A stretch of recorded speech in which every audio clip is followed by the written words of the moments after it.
Hey everyone, welcome to a new video, welcome to my channel. My name is Micah. Today's video is going to be about 5 makeup brands that excite me when they release new products and 5 brands that I'm not too fussed about.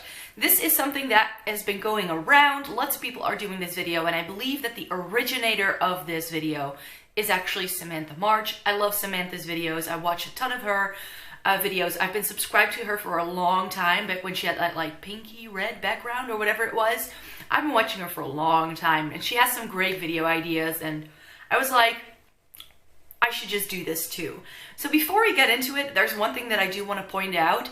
As I was trying to come up with the brands that excite me and the brands that don't really excite me, what I struggled with was really finding those brands, because I just found out that I personally get excited for a type of product, but I don't really get excited for a brand releasing new product, if that makes sense. So I get super hyped up about eyeshadow palette releases, regardless of the brand that releases them, it seems, but I don't really go like, ooh, I'm really following that brand because that's one I absolutely love and I just want to know everything that they do.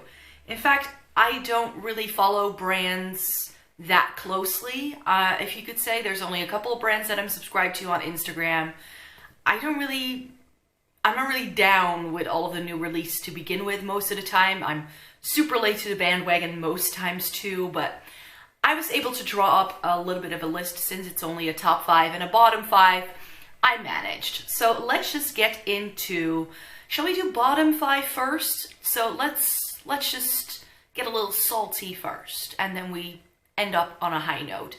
So when it comes to my bottom 5, the first brand that I could come up with was Makeup Revolution, or Revolution Beauty, or whatever moniker they are currently using. That's already one reason I'm like, you confuse me. But that's not the only reason why. I actually tried quite a bit of Makeup Revolution last year, especially their palettes. And they have some great products, don't get me wrong. But I feel that as a brand, and with the amount, just the sheer amount of releases that they do, I'm just completely at a loss. So I don't really want to follow them because they seem to be releasing new product every week.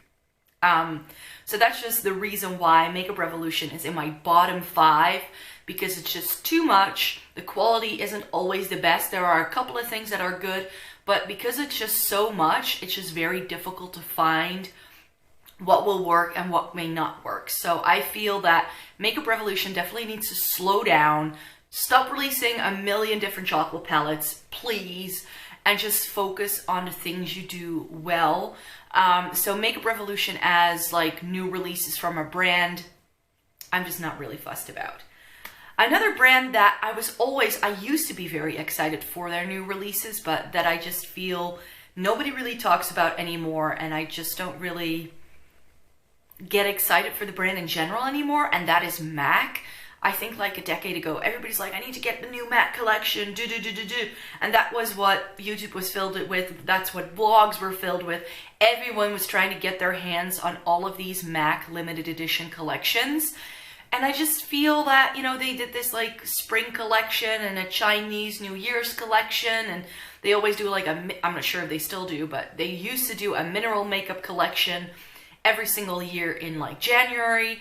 And to be quite honest, I'm just completely out of the loop when it comes to new MAC releases. I did buy one of their, like 2 of their new, what are they, the Powder Kiss lipsticks, because I do generally enjoy MAC lipstick formula, but I do feel that as a brand it was overhyped for such a long time, and not all MAC products are great. In fact, what I have on my face today is a MAC foundation. It's the Waterweight foundation that I heard nobody talking about, and it's actually really good.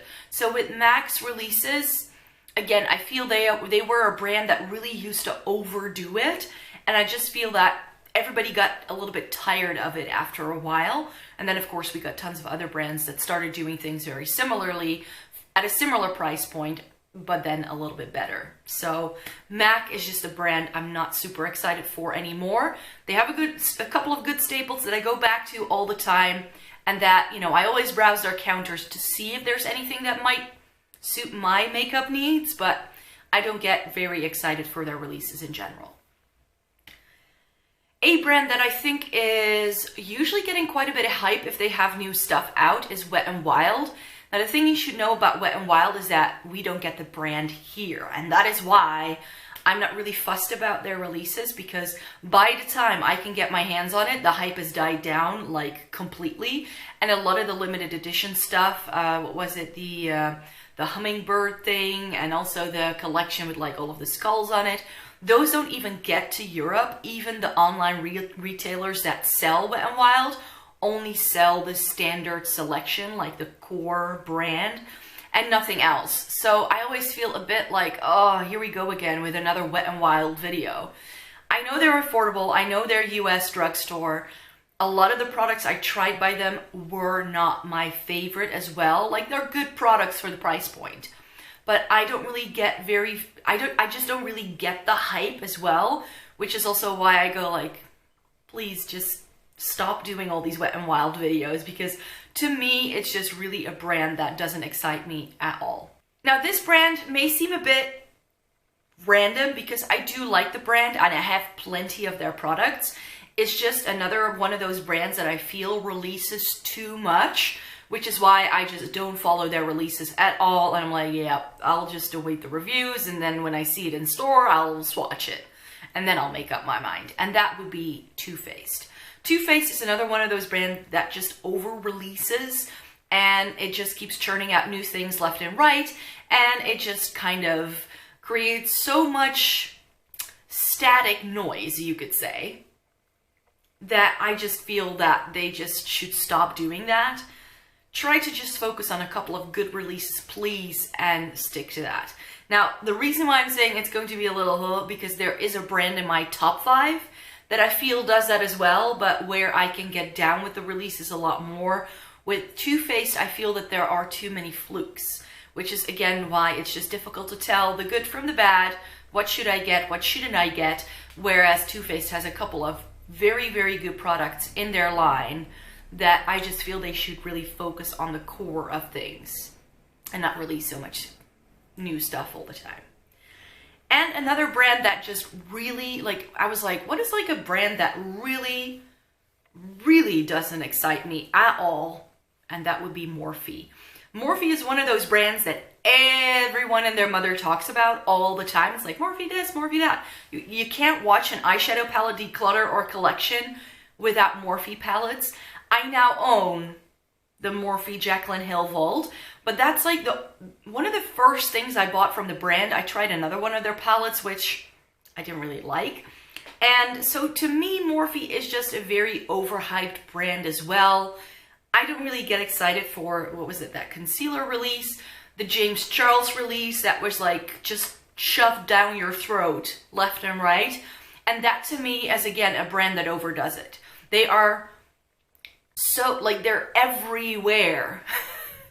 And that just it just puts me off completely, because I'm like, yeah, you say it's affordable and great and whatever.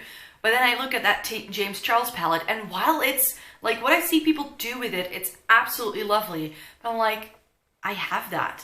I don't need a palette that's the size of this screen in order to be able to do that. It's just too big. There's too much going on in their palettes. There's too much of a gradation as well, which is another thing that Makeup Revolution tends to do as well in their like bigger pan, like, well, they're not bigger pans, but the bigger palettes that have like 32 shades. Like, I don't need 5 different shades of brown. I already have those. Please, can we stop? So Morphe, no thank you. Let's get into my top 5. And my top 5, I would like to kick off by saying Juvia's Place. Juvia's Place has stolen my heart in the past year and a half or so. They have been coming out with some more neutral palettes, I feel, which I wasn't too fussed about, but their tri-palette, oh my, the minute I found out they had that, I was like, yep, need to get that. So Juvia's Place is just a brand that whenever they put out a new palette, I at least check it out. I want to stay up to date with what they're doing because I just feel their quality and shade selection, their color stories. Juvia's Place is a brand that I definitely watch out for. Also in my top 5 is Catrice, which probably is no surprise. I do quite a few Catrice and Essence videos. Now the reason why Catrice is on here and not Essence is because I generally like Catrice products better than I do Essence ones.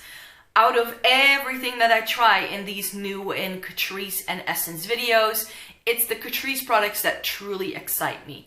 Essence, they do some good stuff as well, but for me, again, Essence, it's just more difficult to find the gems. With Catrice, I just get a lot more hyped up. I feel they do product a lot better. It's a little bit more expensive than Essence is, which is probably why, but I love their packaging. I just think that Catrice is definitely a brand that I'm very excited for whenever they release new stuff. A brand that shouldn't surprise you is in my top 5 is Urban Decay. Urban Decay is one of my favorite makeup brands. I've said that in a video in the past. And this is why I think it's going to be weird that Too Faced makes it into my bottom 5 and Urban Decay is in my top 5. Because I feel that in terms of like releases and like overkill, Urban Decay does something very similar. I also feel that Urban Decay kind of like re-releases things in like a new packaging, but they've done it before. I think that Urban Decay is definitely guilty of doing that. And yet they're in my top 5 because no matter what they do, whenever I hear Urban Decay is releasing a new thing, that's when my heartstrings start to pull like, oh, I want to see it. I want to try it. There's plenty of releases in there that I feel like, really, that Game of Thrones collection? Oh boy, I'm not even interested in that. But I heard they are doing new brow stuff. I'm hearing they're reformulating their blushes, which I love. I am so down with anything Urban Decay, so that's why I'm always extra exciting whenever I hear Urban Decay is releasing new stuff, especially when they have a new palette coming out. Then I'm all ears. Now the next brand that is in my top 5, I put on here because I'm usually excited for their like one particular product from their brand, and that would be Anastasia Beverly Hills. I don't really care about everything that's in the range, even though I've tried quite a few products now, and I like everything that I've tried. I didn't really get onto the ABH hype train when Modern Renaissance was released, because Modern Renaissance is just not my favorite neutral palette. It's just not. I go to that palette for the berries. I've said this many times before, but for me it was a bit, really, we're hyping up this? So it just took some time for me to get onto the ABH train, and it hasn't been until this past winter that I've been trying more of their palettes that I'm like, oh yeah, now I get it. So when the Riviera palette launched, I was like, yep, need to get that. So with ABH, I don't really care about many of their base products or that new, what was it, that loose highlighter that they released. I'm like, no. But their palettes. When ABH releases a new palette, I'm down. Like, I'm checking that out. Definitely, definitely. And last but not least, and this was the hardest one for me to decide on because, as I mentioned, I found it really hard to come up with brands that I'm truly excited for. And I was thinking, oh yeah, Maybelline is one. It's again, one of my favorite drugstore brands. I prefer Maybelline over like L'Oreal or like a CoverGirl Max Factor. They're all in the same price bracket over here. And in general, Maybelline releases excite me. It's not that I definitely want to get the product though, because with Maybelline, it can be very hit or miss. Their shade range, especially what is available here where I live, can be a bit but still, that new Dream Urban Cover Foundation, I knew I wanted to hunt that down when I was in the UK. When Maybelline releases something like a new concealer or an eyeshadow palette, I definitely want to always see what the new stuff is that they have coming out. So in terms of brands that excite me when it comes to their releases, Maybelline had to be on this list. So those were my top 5 and bottom 5 brands that excite me or don't excite me at all for different reasons and perhaps a little bit well, let's just say not consistent, but they're just my opinions and they're just my feelings, and I'm pretty sure that everybody has different feelings here. So also be nice. I'm just putting my opinion out there, and just because it's my opinion doesn't mean that it has to be your opinion. We can differ there. It's absolutely no problem. But I really hope you enjoy watching this video. Please give it a thumbs up if you liked it. If you'd like to see more by me, then please subscribe to my channel. Starting tomorrow, May 1st, I am going to be doing Everyday May with a new video every work day of the week. So Monday through Friday, I am going to be posting a video. So stay tuned for that. It's only going to be for the month of May. I'm not going to do that for too long because I would go crazy. But yeah, I thought for the month of May we could do something like that. I hope you would like to stay tuned. Thank you very much for watching. I hope you have a great day. Bye.